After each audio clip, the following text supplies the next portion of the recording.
मंगलाचरण करेंगे। ओम नमः सिद्धेभ्यः जय श्री ओम नमः सिद्धेभ्यः जय श्री ओम नमः सिद्धेभ्यः।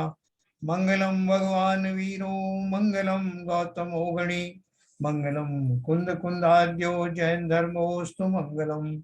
सर्व मंगल मांगल्यम सर्व कल्याण कारकम प्रधानम सर्वधर्माणां जैनम जयतु शासनम जैनम जयतु शासनम जैनम जयतु शासनम। देखिए मोक्ष मार्ग का प्रकाश ही है परमात्म प्रकाश, जो योगेंद्र देव जी ने लिखा, जिसके हमने अभी दूसरा अध्याय हमारा चालू हुआ है, 6-7 दोहे हमारे हो चुके हैं। तो आगे बढ़ने से पहले मैं एक बात कहूंगा, जरा और लोग आ जाएंगे उसके बाद कहता हूँ। अभी स्क्रीन शेयर करते हैं।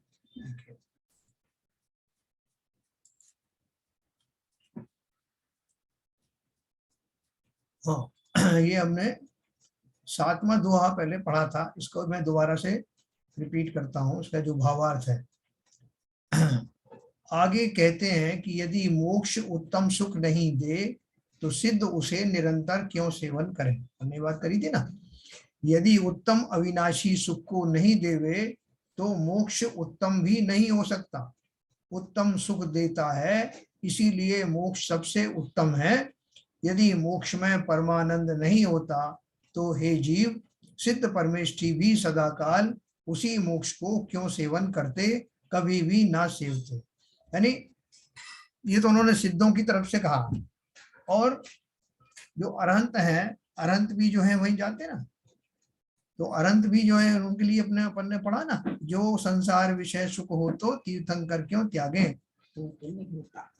ओके, तो उसका अर्थ क्या है कि अगर वहां ऐसा होता तो जो तीर्थंकर या जो हमारे जो महान पुरुष जो केवली बनते हैं, वो क्यों ये सब उपक्रम करते। तो ये तो उनकी बात हुई। फिर अगर मान लो उनसे कुछ भूल भी हो गई तो अब सिद्ध बन गए, तो सिद्ध बन गए, वहां अगर उनको वैसा सुख उस जाति का निरंतर नहीं मिलता तो वो वहां बने रहने की कामना क्यों करते, बने क्यों रहते। तो इसलिए उन्होंने तर्क द्वारा ये सिद्ध किया है कि मोक्ष ही एकमात्र ऐसा स्थान है या अवस्था है, क्योंकि अपन भवमोक्ष और द्रव्यमोक्ष दोनों बात करते हैं ना, तो मोक्ष ही ऐसी अवस्था है जिसमें जीव को उत्कृष्ट सुख की प्राप्ति होती है।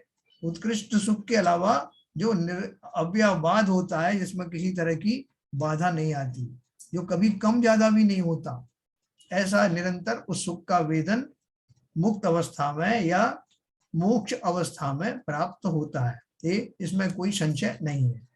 यह मोक्ष अखंड सुख देता है, इसीलिए उसे सिद्ध महाराज सेवते हैं। मोक्ष परम आह्लाद रूप है, अविनश्वर है, मन और इंद्रियों से रहित है, इसीलिए उसे सदाकाल सिद्ध सेवते हैं। केवल ज्ञानादि गुण सहित सिद्ध भगवान निरंतर निर्वाण में ही निवास करते हैं, ऐसा निश्चित है। जैसे सुख के बीच में कोई आ जाए, जैसे ठंडी हवा कहीं चल रही होती है ना गर्मी के दिनों में, तो लोग कूलर के या एसी के पास में आने की कोशिश करते हैं, और जहां भरपूर हवा चल रही हो ज्यादा से ज्यादा लोग वहां बैठना पसंद करते हैं। तो यहाँ तो जो है सुख की जैसे आंधी चल रही है, हवाएं चल रही हैं, और उसके बीच में तिष्ठते हुए वे उत्कृष्ट पुरुष निरंतर ही उस सुख का वेदन करते। इसके आगे हमने पढ़ा था,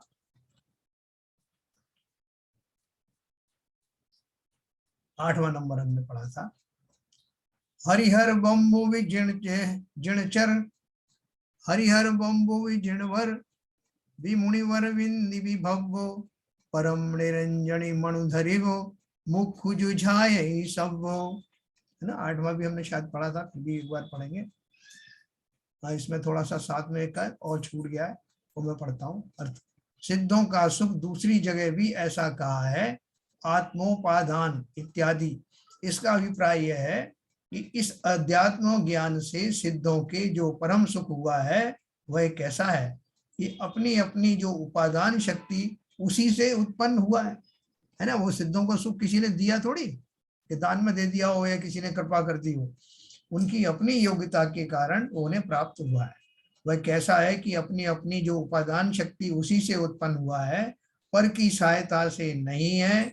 स्वयं आप ही अतिशय रूप है, सब बाधाओं से रहित है, निराबाध है, विस्तीर्ण है, घटती बढ़ती से रहित है, विषय विकार से रहित है, भेदभाव से रहित है, निर्द्वंद है, जहां पर वस्तु की अपेक्षा ही नहीं है, अनुपम है, अनंत है, अपार है, अपन ये सारे शब्द पढ़े थे ना कल, जिसका प्रमाण नहीं है, सदा काल शाश्वत है, महा उत्कृष्ट है, अनंत सारता लिए हुए है, ऐसा परम सुख सिद्धों के है, अन्य के नहीं है।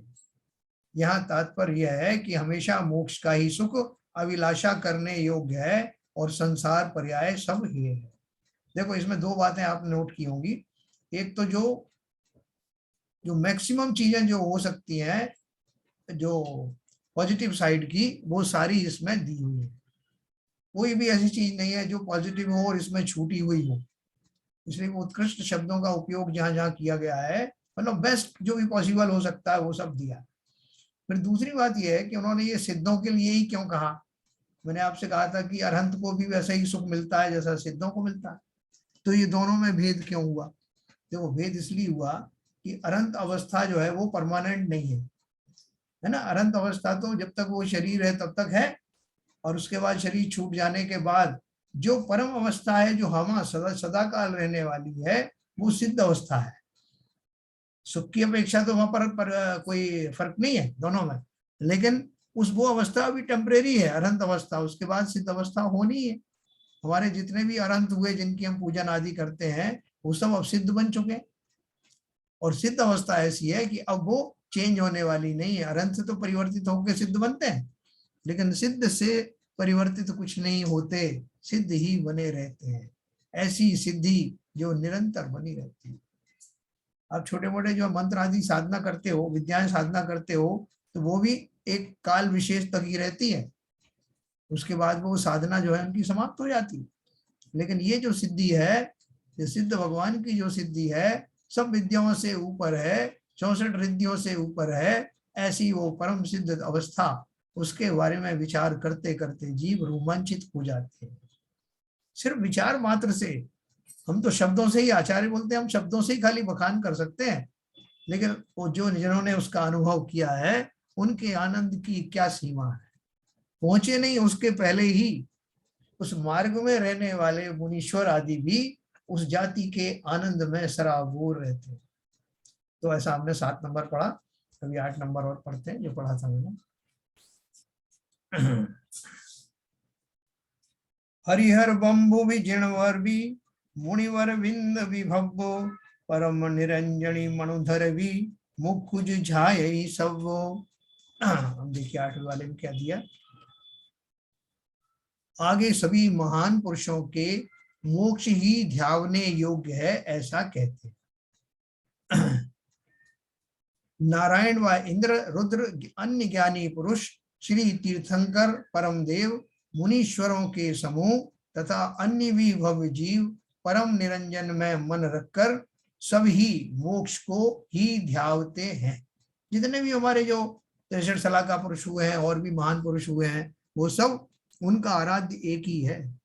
यहाँ तक कि जो हम देवी देवताओं, जिनको हम मिथ्या दृष्टि देव, जिनकी हम पूजन करते हैं, पद्मावती है, अपना जो क्षेत्रपाल है, तो फलाने हैं, और देवी देवता हैं जो एक्चुअल में एग्जिस्ट करते हैं, ऐसे व्यंतर आदि देव भी और सम्यक दृष्टि इंद्र आदि भी, जिन्हें नमस्कार करते हैं, जिनसे बड़ा और कोई देव नहीं, ऐसे वो मोक्ष में स्थित रहने वाले वो परम पुरुष हैं।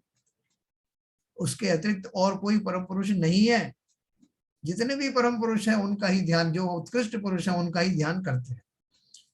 तो मुनीश्वरों के समूह तथा अन्य भी भव्य जीव परम निरंजन में मन रखकर सभी मोक्ष को ही ध्यावते हैं। यह मन, और बाकी जो मोक्ष चले गए इसलिए उनसे वो प्रभावित होते हैं, मोक्ष को ध्याते हैं, और जो चले जाते हैं मोक्ष में उनसे जो है बहुत ज्यादा वो प्रभावित हो जाते हैं। जैसे अपन देखते हैं ना, कोई फिल्मों में कोई बड़ा एक्टर बन गया, अब बहुत सारे लोग फिल्मों में जाना चाहते हैं, तो वो जिन्हें लाइक करते हैं, इनको पसंद करते हैं, उन जैसा बनना चाहते हैं। जब तक नहीं भी बनते तब तक वो उनको आराध्य मानते हैं, उनकी स्टाइल कॉपी करते हैं, उनकी सब वो चीजें देख देख करके उन जैसा बनना चाहते हैं। तो ये बोल रहे हैं कि संसार के जितने भी ज्ञानी पुरुष हैं वो तो है ही, अज्ञानी पुरुष भी जैसे हम सब हैं, या जो मैंने आपको बताया मिथ्या दृष्टि व्यंतरदेव आदि हैं, वो सब भी, वो भले ही वो मार्ग पर अभी नहीं चल पा रहे हैं, मार्ग उनको चलने के लिए उनको समझ में नहीं आ रहा है, लेकिन मन ही मन जानते तो यही है कि वही उत्कृष्ट पुरुष है। या जो जैसे जैन संप्रदाय के लोग नहीं है, मान लीजिए जिन्हें जिन्हें देव के बारे में पता नहीं है, वो भी जाने अनजाने ऐसे व्यक्ति की ही उपासना करते ना, जो सब तरह से सुख दे सके। और सब तरह से सुख दे सकता है, इसके पीछे वो ये मानते हैं कि जो सबको जो सुख दे सकता है वो स्वयं भी सब तरह से सुखी होगा। ये सभी लोग लॉजिकली सोचते हैं। तो हम तो जानते ही हैं कि एक ही अवस्था ऐसी है जिसमें जीव न केवल स्वयं सुख रहता है, सुखी रहता है, बल्कि उसकी साधना करने वाले भी यथा योग्य सुख दशा को प्राप्त होते हैं। तो अन्य भी भव्य जीव परम निरंजन में मन रखकर सभी मोक्ष को ही ध्याते हैं। यह मन विषय कषायों में जो जाता है उसको पीछे लौटाकर अपने स्वरूप में स्थिर अर्थात निर्वाण का साधने वाला करते हैं। वो क्या करते हैं? जो उत्कृष्ट पुरुष हैं उनमें सब तरह के लोग हैं, मिथ्या दृष्टि भी है जिनका वर्तमान में भी वो ऐसे भाव नहीं आए हुए, जैसे नारायण प्रति नारायण है, नारायण प्रति नारायण है, अभी तो वो नियम से उस पर्याय के बाद तो वो नरक में जाते हैं, लेकिन वो उस पर्याय विशेष के पापों के कारण वहां जाते हैं, लेकिन उनके संस्कार जो हैं वो बहुत सारे संस्कार उनके पड़े हुए हैं जो वापस उनको उसी जगह पर स्थापित करने वाले हैं। उन संस्कारों में ये बात भी है कि यह मन विषय कषायों में जो जाता है उसको पीछे लौटाकर अपने स्वरूप में स्थिर अर्थात निर्वाण का साधने वाला कर देते हैं। कौन कर देते हैं? वो सारे व्यक्ति जिनके संस्कार पड़े हुए हैं किसी भूल के कारण, वो भले ही अभी जो है उससे मार्ग से थोड़ा हट गए हो। अब देखो बहुत सारी लड़कियां होती हैं जो किसी दूसरे उसमें धर्म में चली गई, क्योंकि एक समय की कुछ भूल हुई, गड़बड़ हुई, तो जो अखंड रूप से जो उनको निरंतर जो पर्याय मिल रही थी अच्छे कुल में जैन संप्रदाय आदि में उत्पन्न होने की, उसमें व्यवधान पड़ जाता है, वो किसी और कुल में चली जाती। लेकिन हमको ऐसा संयोग मिलता है बाद में कि जैसे कोई जैन व्यक्ति के घर वधू बन के आ गई, और फिर वो इतनी ज्यादा उनको रुचि होती है उसमें क्योंकि पूर्व संस्कार हैं, तो लोग ताज्जुब करते हैं साहब ये तो उनकी संप्रदाय की है ही नहीं हमारी, लेकिन वो हमारे जो लड़कियों से भी ज्यादा धर्म का पालन कैसे करती है, ये आप प्रत्यक्ष देखना। और इसके विपरीत जो जीव जो हैं जो जैन कुल में तो आ गए हैं, लेकिन जिनके संस्कार अभी जो है खोटे पड़े हुए हैं, वो दूसरे धर्मावलंबियों को ब्याह दी जाती है। तो ये सारा जो खेल चलता है उसमें उस व्यक्ति विशेष की कैसी मंतव्य है, कैसे संस्कार हैं, उसके अनुसार ये कार्य होता है। तो अगर किसी जीव को ऐसा लगे कि उनको उनके परिवार में इस तरह का विघटन हो रहा है, तो तुरंत प्रभाव से संस्कारों को दृढ़ करने के लिए जो कुछ भी कर सकते हैं वो करना चाहिए। तो ऐसा अपन ने पढ़ा। देखो भावार्थ में लिखा है, श्री तीर्थंकर देव तथा चक्रवर्ती बलदेव वासुदेव, वासुदेव माने नारायण, प्रति वासुदेव यानी प्रति नारायण, महादेव इत्यादि सब प्रसिद्ध पुरुष अपने शुद्ध ज्ञान अखंड स्वभाव जो निज आत्मद्रव्य उसका सम्यक श्रद्धान ज्ञान आचरण रूप जो अभेद रत्नत्रयमय समाधि कर उत्पन्न वीतराग सहजानंद अतीन्द्रिय सुख रस उसके अनुभव से पूर्ण कलश की तरह भरे हुए निरंतर निराकार निज स्वरूप परमात्मा के ध्यान में स्थिर होकर मुक्त होते हैं। हाँ? कैसे मुक्त होते हैं? बड़े बड़े से बड़े और छोटे से छोटे सबके लिए फार्मूला यही है। ध्यान में निज स्वरूप परमात्मा के ध्यान में स्थिर होकर मुक्त होते हैं। कैसा है वो ध्यान? कि ख्याति पूजा और धनादिक का लाभ इत्यादि समस्त विकल्प जालों से रहित है। देखो अगर मेरे मन में कहीं भी ये भाव आए कि मुझे मेरे इन कार्यों से प्रशंसा मिले, मेरी ख्याति जगह जगह फैले, है ना, और मैं जो पूजा आदि करता हूँ उसकी महिमा से मुझे ये सब चीजें मिल जाएं, तो मेरा सारा किया धराया बेकार हो जाएगा, है ना। कैसा है, कैसा वो ध्यान है कि ख्याति, पूजा, अपनी महिमा और धनाधिक का लाभ इत्यादि समस्त विकल्प जालों से रहित है। विकल्प जाल मतलब ऐसा चिंतन करना कि मेरी ख्याति सब में फैल जाए, मुझे धनाधिक की प्राप्ति हो जाए, मेरा पूजा आदि के प्रभाव से लोग मेरा जो है महिमा मेरी गाने लगे, तो ये सारा जो विकल्प है, इस तरह का चिंतन है, वो कोई काम का नहीं है। तो यहाँ केवल आत्म ध्यान को ही मोक्ष मार्ग बतलाया है और अपना स्वरूप ही ध्यावने योग्य है।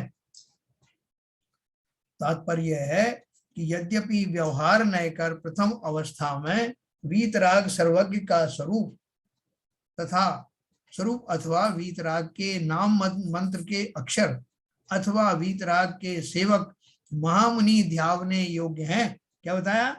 प्रारंभिक भूमिकाओं में यद्यपि व्यवहार न कर प्रथम अवस्था में वीतराग सर्वज्ञ का स्वरूप अथवा वीतराग के नाम मंत्र के अक्षर अथवा वीतराग के सेवक महामुनि ये सब ध्यावने योग्य हैं, लेकिन तो भी वीतराग निर्विकल्प तीन गुप्ति रूप परम समाधि के समय अपना शुद्ध आत्मा ही ध्यान करने योग्य है। अन्य कोई भी दूसरा पदार्थ पूर्ण अवस्था में ध्यावने योग्य नहीं है। ना, मैंने आपको एक बार बताया था कि जो पुरुषार्थ नाम का जो शब्द है वो भी अलग अलग भूमिकाओं में अलग अलग प्रकार का होता है। ये बात अलग है कि हम अगर मोक्ष मार्ग का पुरुषार्थ कर रहे हैं तो उसकी जो सीरीज है, उसका जो क्रम है वो अलग पड़ता है। जैसे जब तक मैं सम्यक दृष्टि नहीं हुआ तो मेरा पुरुषार्थ है सम्यक दर्शन को प्राप्त करना, और सम्यक दर्शन प्राप्त करने से भी पहले की बात है, जैसे बच्चा छोटा होता है तो अपन उसको मंदिर आने की प्रेरणा देते हैं, भैया मंदिर जाया करो। वो क्या होगा मंदिर जाके? अरे मंदिर जाकर के धर्म होगा, धर्म होकर के धीरे धीरे आपको ज्ञान बढ़ेगा, फिर एक दिन आपको मोक्ष मिल जाएगा। तो बहुत सारे लोग ये इन बातों से समझ करके और परंपरा निभाने के लिए मंदिर आना शुरू कर देते हैं। फिर मंदिर आ गए तो हम लोग उसको उनको अप्रिशिएट करते हैं, बहुत बहुत बढ़िया किया, रोज मंदिर जा रहे हो। फिर आगे उनको धीरे धीरे पूजन करना सिखाते हैं, वो पुरुषार्थ हो गया नेक्स्ट। पूजन आदि करते करते फिर उनको बोलते हैं भैया अब इससे आगे बढ़ो ना, जिसकी पूजन कर रहे हो उसके बारे में नहीं जानोगे क्या?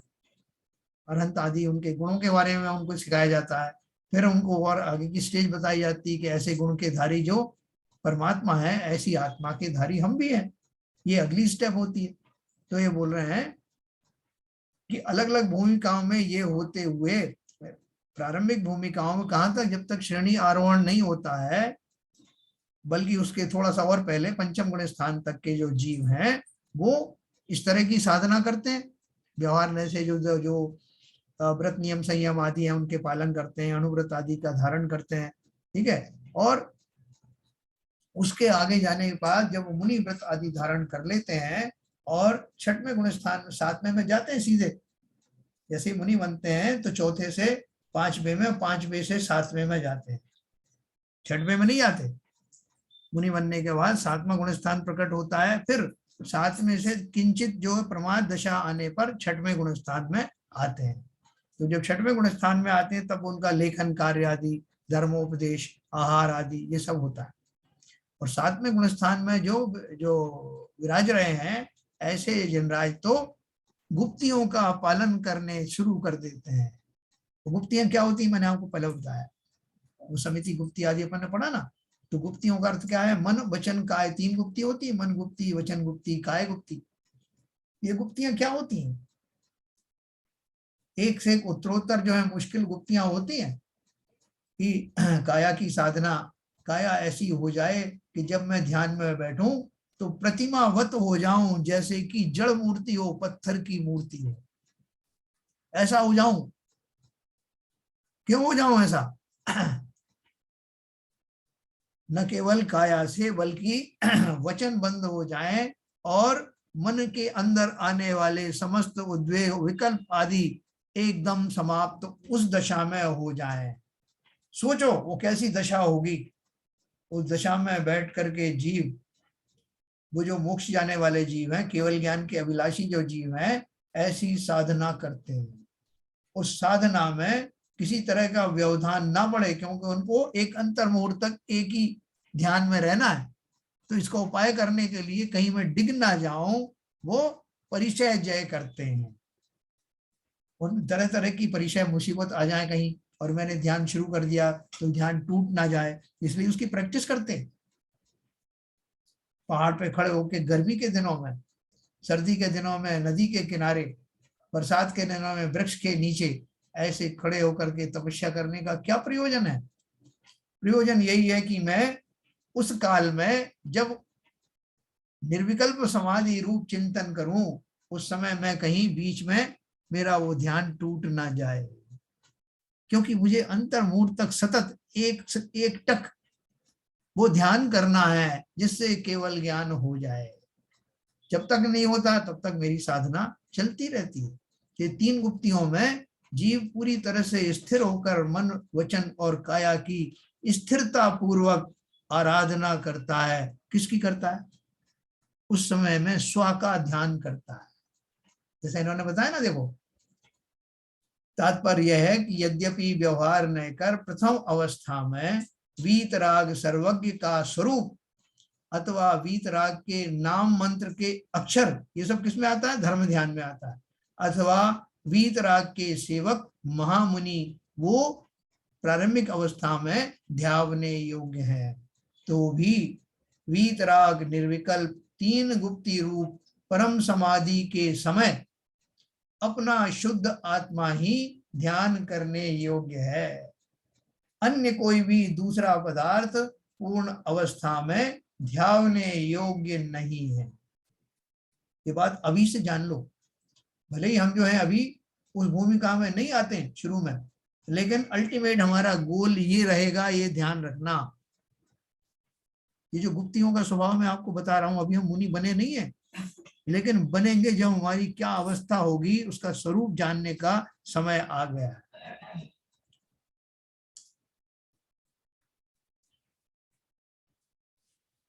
अब 3 लोक में मोक्ष के सिवाय 9वां नंबर का पढ़ेंगे अपन। देखो और भी बढ़िया, एक से एक उत्कृष्ट है।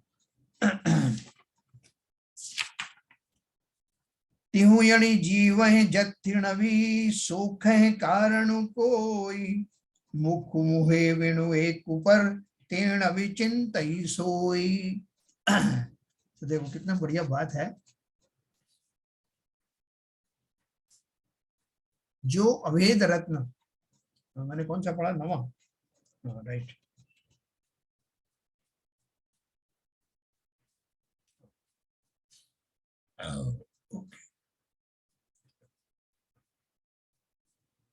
अब 3 लोक में मोक्ष के सिवाय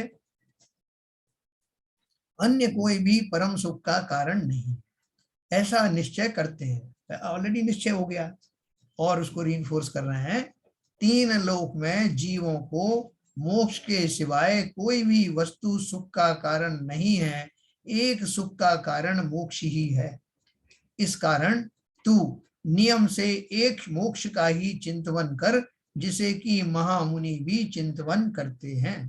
भावार्थ है, श्री योगेंद्राचार्य प्रभाकर भट्ट से कहते हैं कि वत्स, मोक्ष के सिवाय अन्य सुख का कारण नहीं है, और आत्म ध्यान के सिवाय अन्य मोक्ष का कारण नहीं है। है ना? मोक्ष सुख कहाँ मिलता है? मोक्ष में ही सर्वश्रेष्ठ सुख मिलता है, और उसका साधन आत्म ध्यान के अतिरिक्त और कोई नहीं है। इसलिए तू वीतराग निर्विकल्प समाधि में ठहर कर निज शुद्धात्म स्वभाव को ही ध्याओ, यह श्री गुरु ने आज्ञा की। तब प्रभाकर भट्ट ने विनती की है कि हे भगवान, आपने निरंतर अतीन्द्रिय मोक्ष सुख का वर्णन किया है, सो ये जगत के प्राणी अतीन्द्रिय सुख को तो जानते ही नहीं है, इंद्रिय सुख को ही सुख मानते हैं।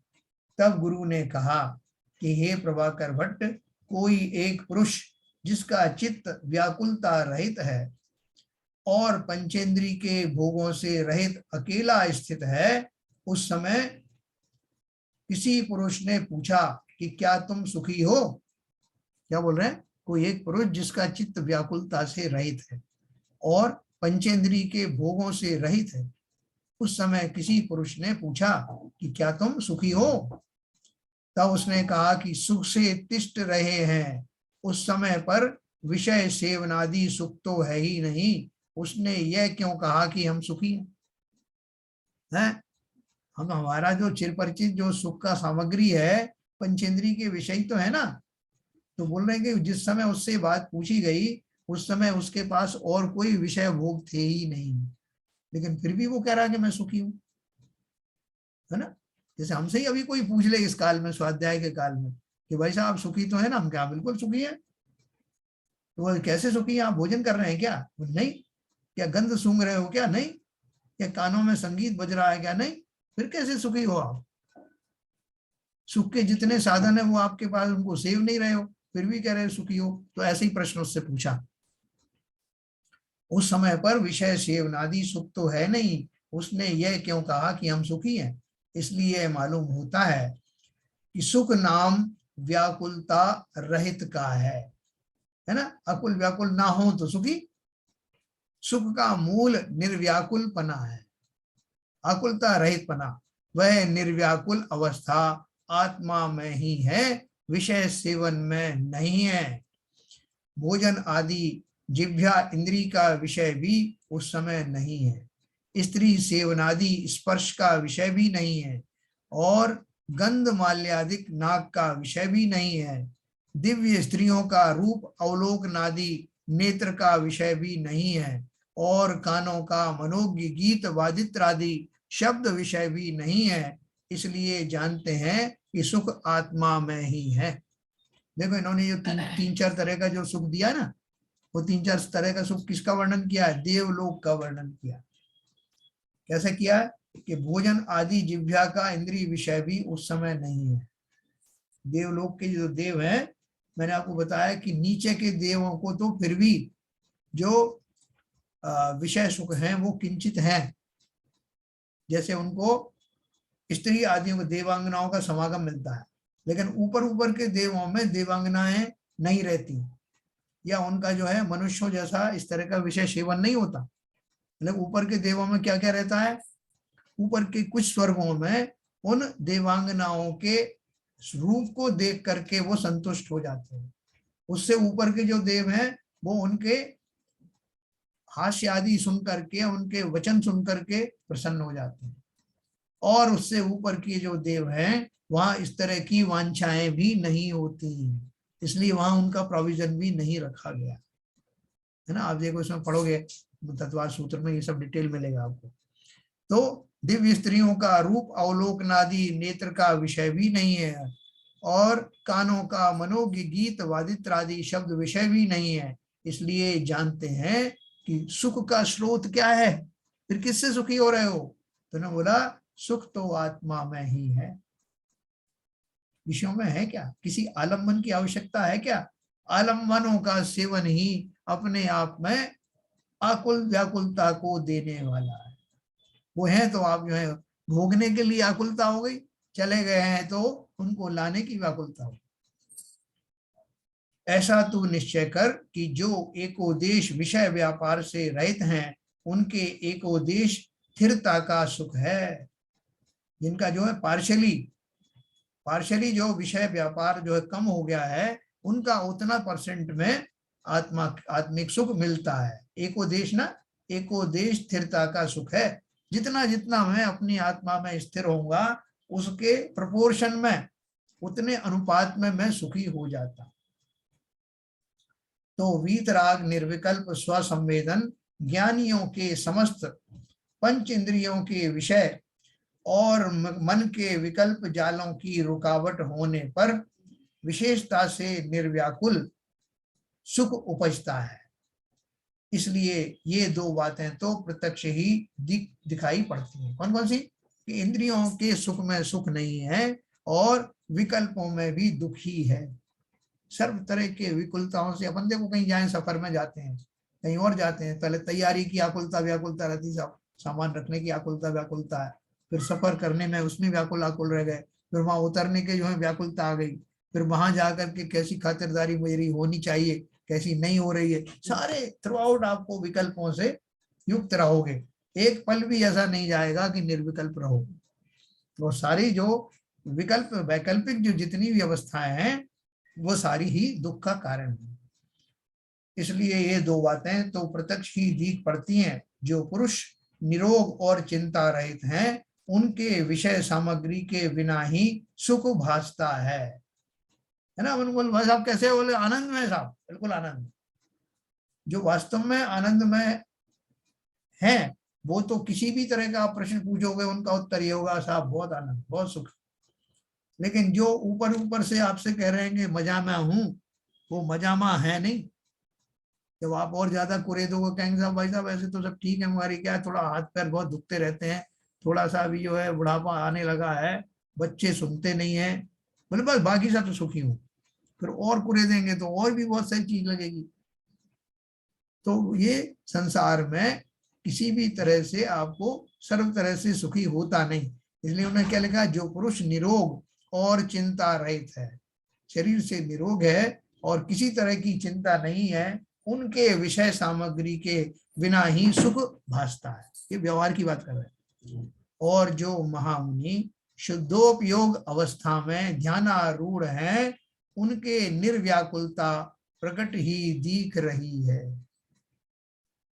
उनसे आप पूछोगे क्या कि साहब आप महामुनि तो बन गए हो, आपको भोजन भोजन का इंतजाम ठीक से हो रहा है, भोजन बराबर मिलता है कि नहीं महाराज, और सर्दी गर्मी कैसे निभाते हो आप, कपड़े वपड़े कोई ऊपर डाल जाता है कि नहीं, कोई श्रावक प्रॉपर मिले हैं कि नहीं मिले। तो क्यों पूछ रहे हो भाई, क्योंकि हमारे तो यही पैरामीटर्स हैं, अगर ये मिले होंगे तो हम मानते हैं कि आप सुखी होगे।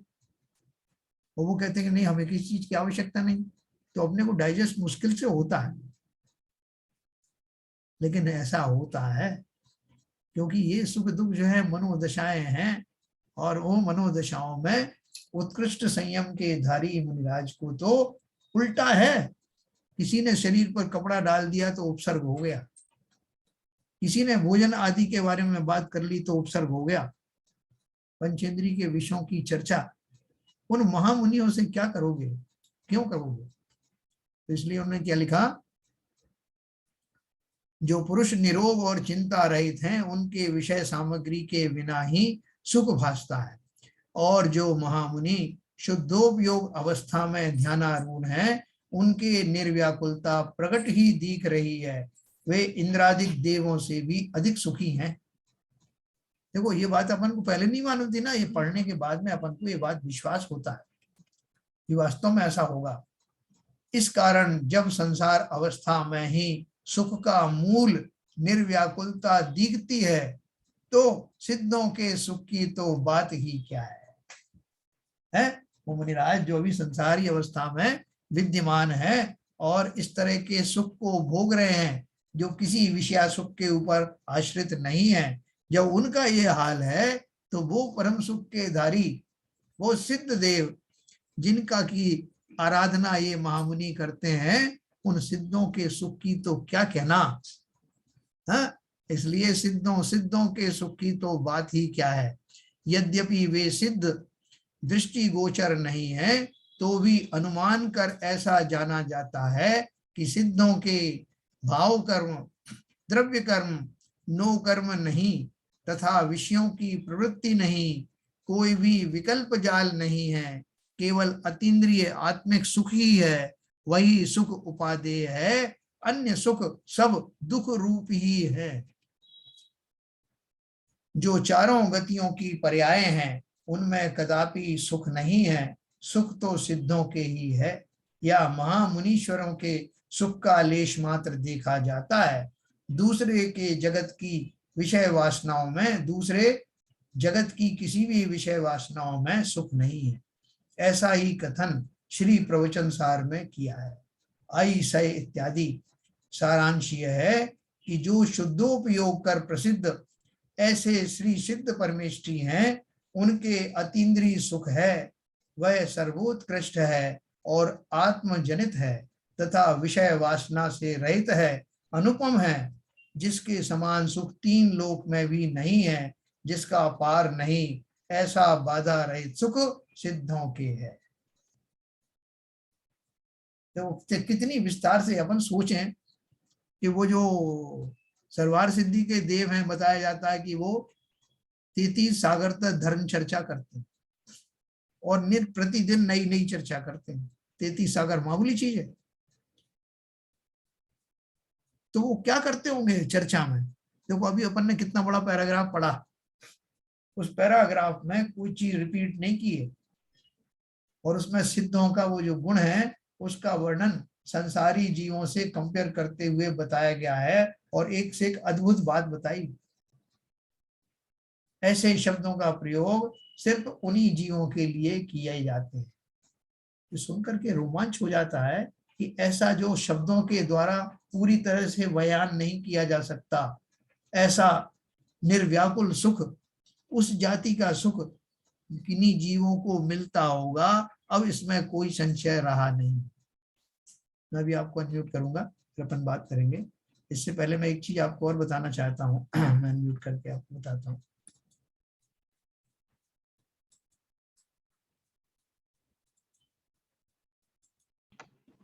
ये बहुत सारे लोग मैं देख रहा हूँ आजकल क्या हो रहा है कि थोड़े समय तक तो ये सुनते हैं, उसके बाद में जब चर्चा शुरू हो जाती है तब वो कहीं और ट्रांसफर हो जाते हैं, इससे या पता नहीं क्या कारण से इसमें से विड्रॉ हो जाते हैं।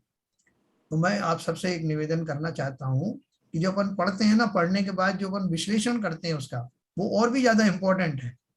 तो बहुत सारे लोग सोचते हैं कि इतने समय तक यहाँ बैठ लिए और दूसरे के घर बैठने जाएं, अर्थात कुछ और सुने। तो देखो फिर अपन जो है एक अगर निश्चित कंसंट्रेशन के साथ एक बात को नहीं सुनेंगे तो अपना फायदा होगा नहीं। कहते हैं ना, आधी छोड़ एक को धावे, है ऐसा डूबा पार ना पावे, ना आधी मिले ना पूरी पावे। तो इसकी चर्चा पूरी तरह से समझो। अगर कोई मजबूरी है कि नहीं साहब हमें कहीं और भी सुनने जाना है, तो ये कोई सोशल विजिट थोड़ी है कि साहब थोड़ी देर उनके यहाँ बैठ लिए, थोड़ी देर उनके यहाँ बैठना है। मुझे ऐसा मालूम पड़ा कि कुछ लोग जो है दूसरे और सुनने चले जाते हैं। जैसा उनका मन करे वो करें, खाली मेरा फर्ज इतना बताने का है कि अपन जो इतना पढ़ते हैं इसमें से, जब अपन उसका विश्लेषण करने आते हैं, मूल चीज तो वहां है। हमें अपना भला करना है, दूसरों को कोई बुरा मान जाएगा, यहाँ न जाना चाहिए वहां जाना चाहिए, ऐसा नहीं सोचना।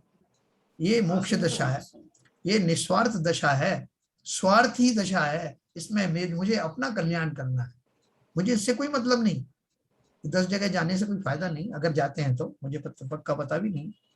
तो लेकिन ये कि जैसे अब जिनवाणी स्तुति से पहले बहुत सारे लोग विड्रॉ कर जाते हैं, जिनवाणी स्तुति तक बने रहिए और इसका पूरा आस्वादन करिए, ये मेरी अपील है।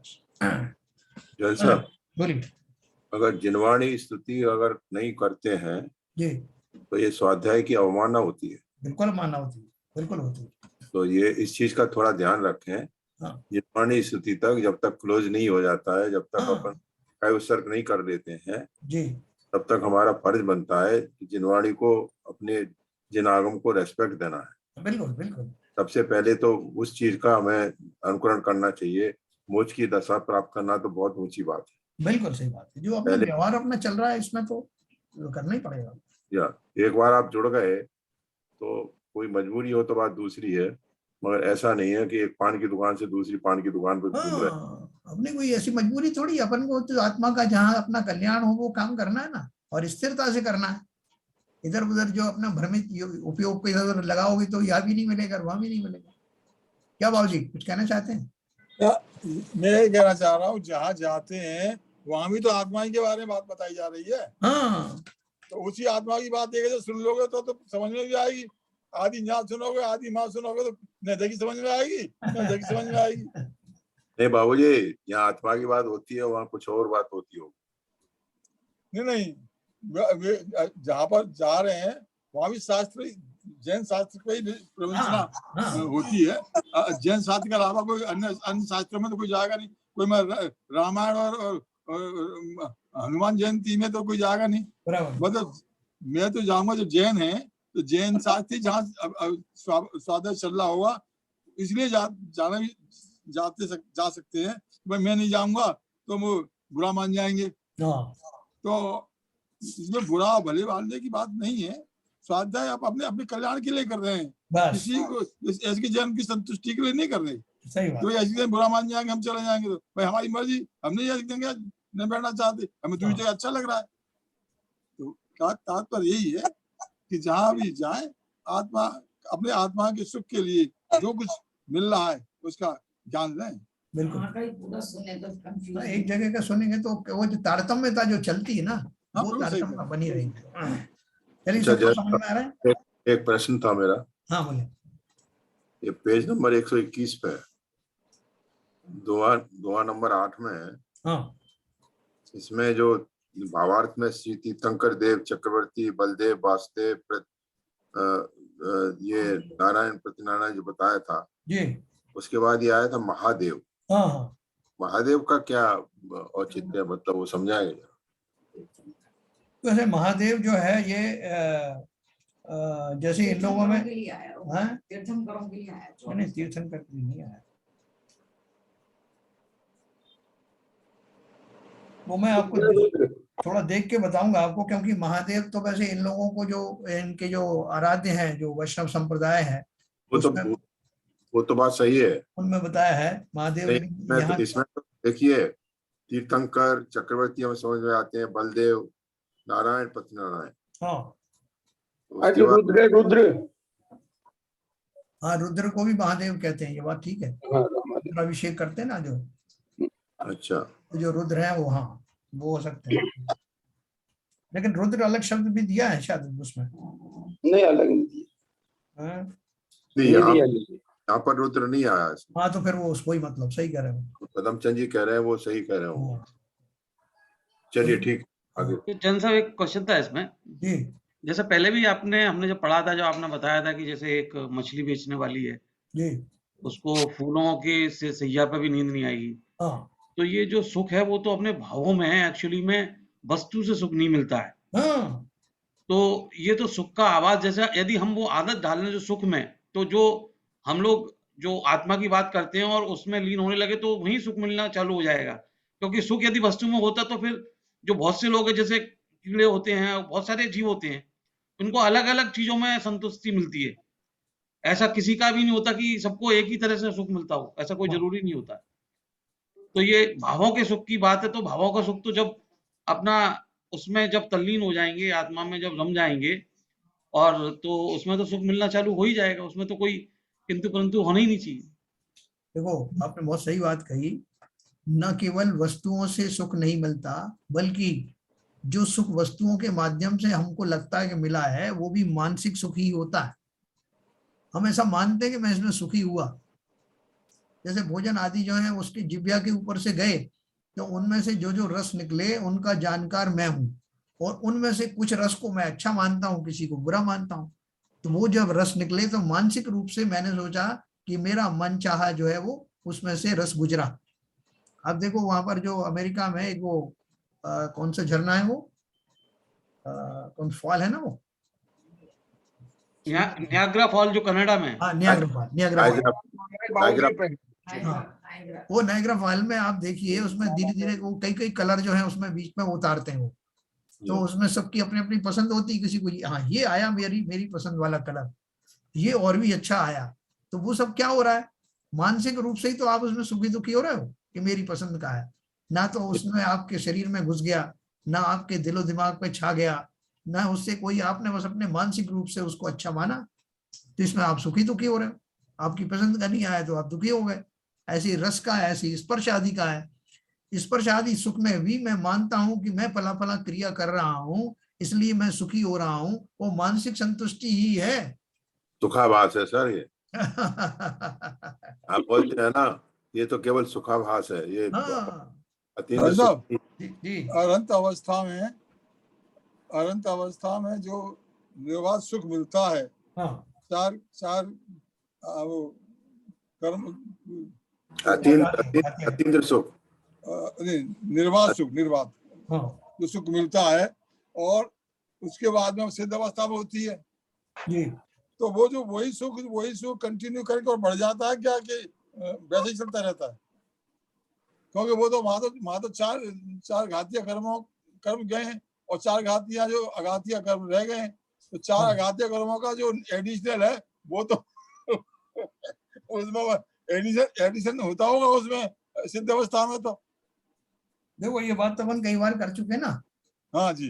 देखो अभी ये अपन जो मानसिक सुख की बात कर रहे थे, ये जी। जितनी भी भोग आदि की सामग्रियां हैं उन जी। सब में मोहिनी कर्म का विशेष योगदान है। जी जी जी। मोहिनी कर्म जब तक है तभी उसमें अनुकूलता प्रतिकूलताएं होती हैं वस्तुओं में। हाँ, अब वो 4 घातीय कर्म में मोहिनी सबसे प्रबल है, वो चला गया पहले ही। हाँ, वो जाने के बाद आपको जो वस्तु है वो अच्छी है या बुरी है इस तरह उसका कोई चक्कर ही नहीं पड़ेगा। वो सही बात है। तो आपको जो जो वेदनी कर्म है जिसके उपलक्ष्य में भोग आदि की सामग्रियां मिलती हैं, उनमें कौन सी अच्छी है कौन सी बुरी है इससे आपको कोई मतलब ही नहीं रहा। तो नहीं रहा तो आपको उन्हीं से तो दुख हो रहा था। उन्हीं कर्म के कारण ही तो दुखी सुखी जो व्यवहार रूप से होते थे वो अब नहीं रहे। वो चाहे जो है वो अनंत अवस्था वाली हो या सिद्ध अवस्था वाली हो, ये तो दोनों में कॉमन हो गया ना। और बाकी के जो अघातीय कर्म है जैसे आयु है, आयु ने आपको क्या तंग किया उसमें जो वहां नहीं कर रहा है। इस आयु के रहते हुए भी वो उसी सुख का उपभोग कर रहे हैं। शरीर की जो आयु है, जिस कुल में वो जन्म हुआ वो उस कुल से आपके सुख में कोई फर्क पड़ा क्या? नहीं, ये कहते हैं ना, ये कहते हैं कि ज्ञानावली कर्म के समाप्त होने पर ये जो प्रकट होता हो जाता है और मोहनी के समाप्त होने पर ये प्रकट होता है।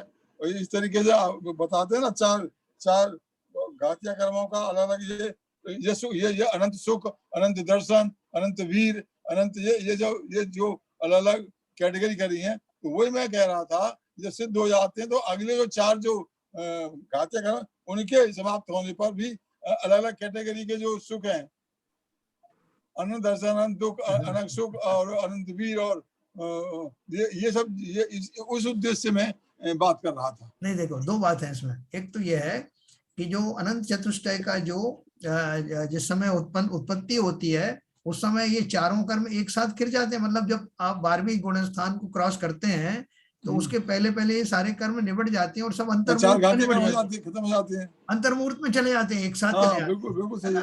तो तभी तो अनंत दशा प्रकट हुई। हाँ। तो घातीय कर्म इसलिए कहा कि जिन कर्मों की मौजूदगी के कारण किंचित भी आकुलता, व्याकुलता या विषमता रह सकती है वो सब एक साथ समाप्त हो गए। समाप्त हो गए, ठीक है ना। तो इसलिए वो उसमें ही उस सब निबट जाते हैं वो। और एक्चुअली स्पीकिंग जैन साहब, हाँ, ये जो आपने सही बताया कि जब क्या कहते हैं अनंत चतुष्टय स्थिति पैदा हो जाती है जिसमें अनंत दर्शन, अनंत ज्ञान, अनंत सुख, अनंत वीर, ये चारों स्थिति अनंत अवस्था में और सिद्ध अवस्था में वो तो बराबर ही रहती है, बिल्कुल बराबर रहती है। बाकी तो जो घातिया कर्म है उनसे एडिशन हो जाता है उसमें। नहीं, कुछ एडिशन नहीं होता है। एडिशन क्या होगा उसमें? एडिशन क्या है? एडिशन क्या खाली होगा? इतना है कि वो शरीर अवस्था छूट जाती है। नहीं, आपने बताया ना 8 बाबूजी सुनिए, अनंत दर्शन, अनंत वीर, अनंत सुख, और ये तो आपने बता दिए।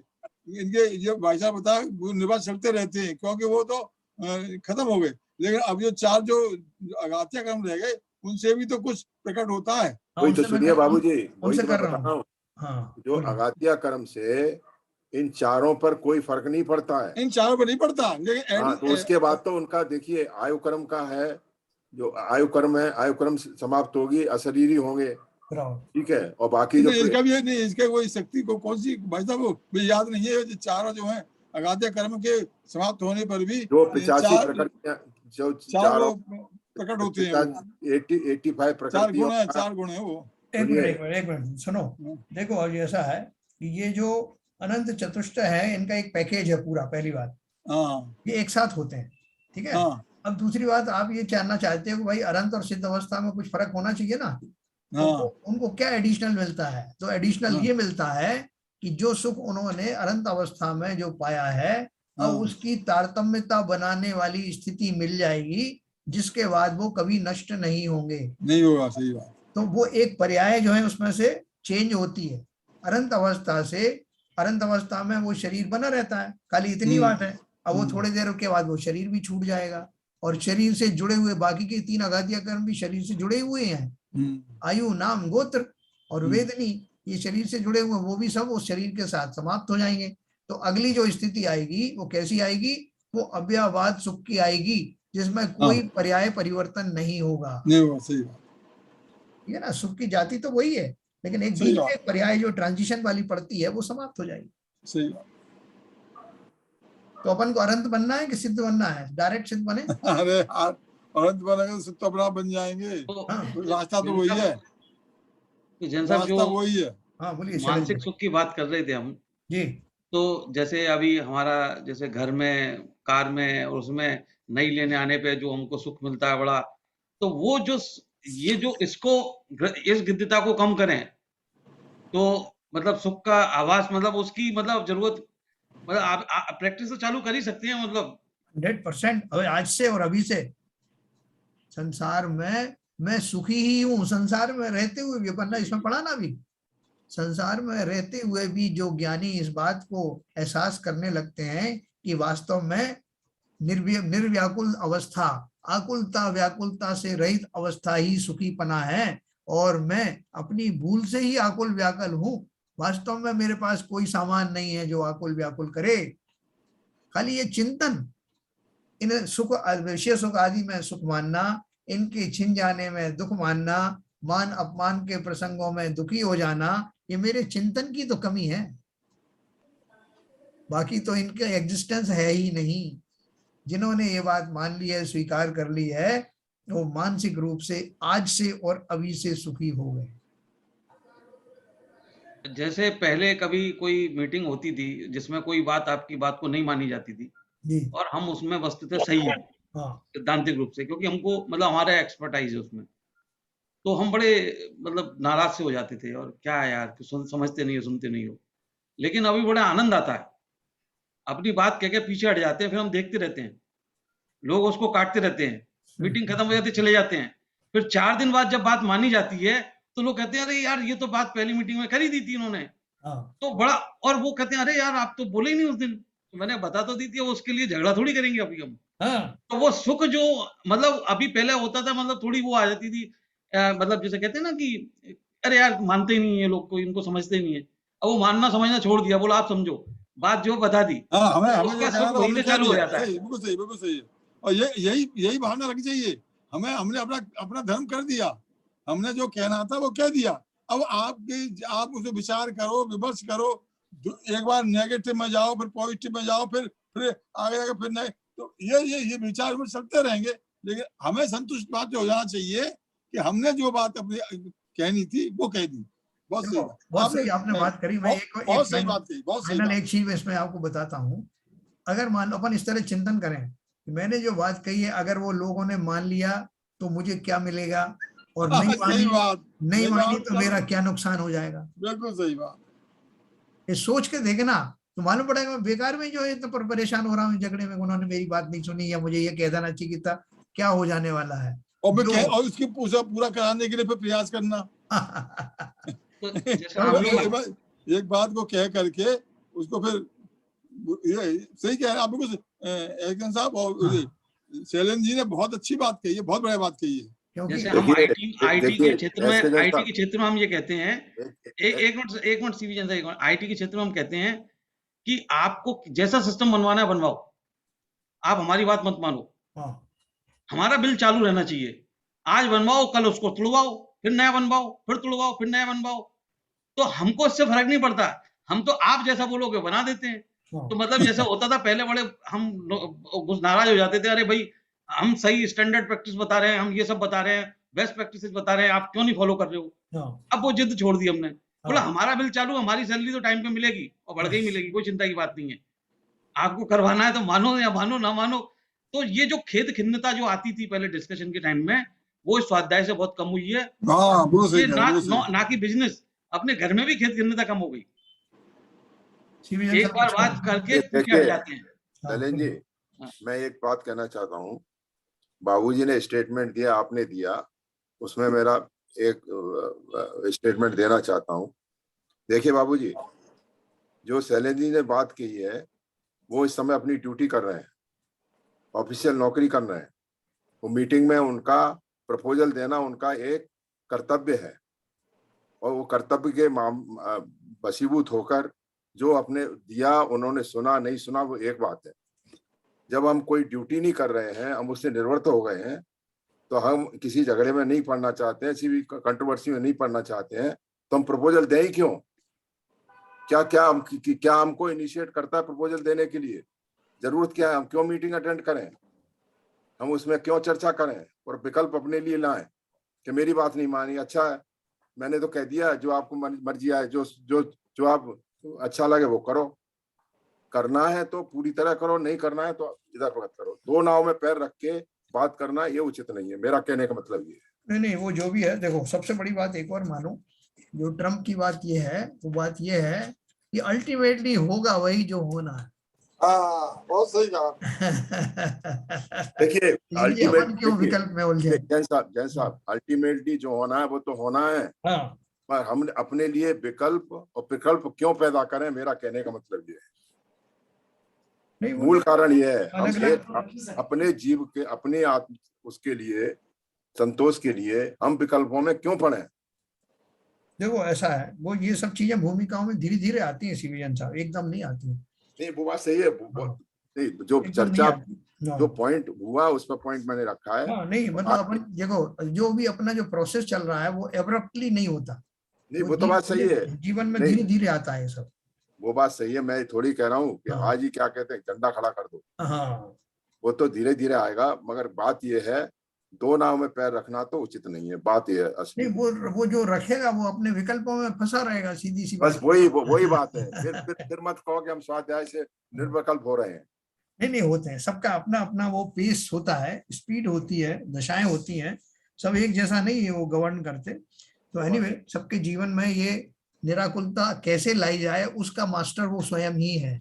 यस, स्वयं को मालूम है इंडिविजुअल को कि मेरी मनोदशा कैसी है, और उस मनोदशा से उबर करके निर्विकल्प दशा की ओर कैसे आए, ये हर आदमी की अपनी अपनी आर्ट है। ठीक है ना? मैं कहना चाहता हूँ सर। जी बोलिए सर।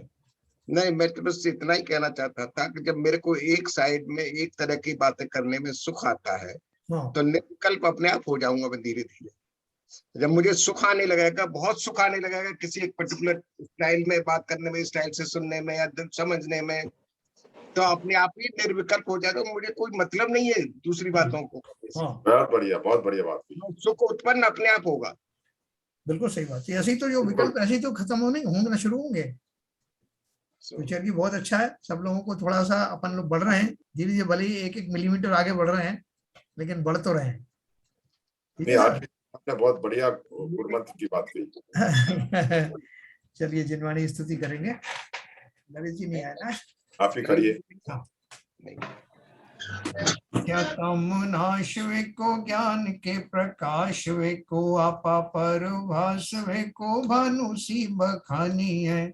चाओ द्रव्य जान वे को, बंध विधि भान वे को, स्वरूपी छान वे को परम प्रमानी है।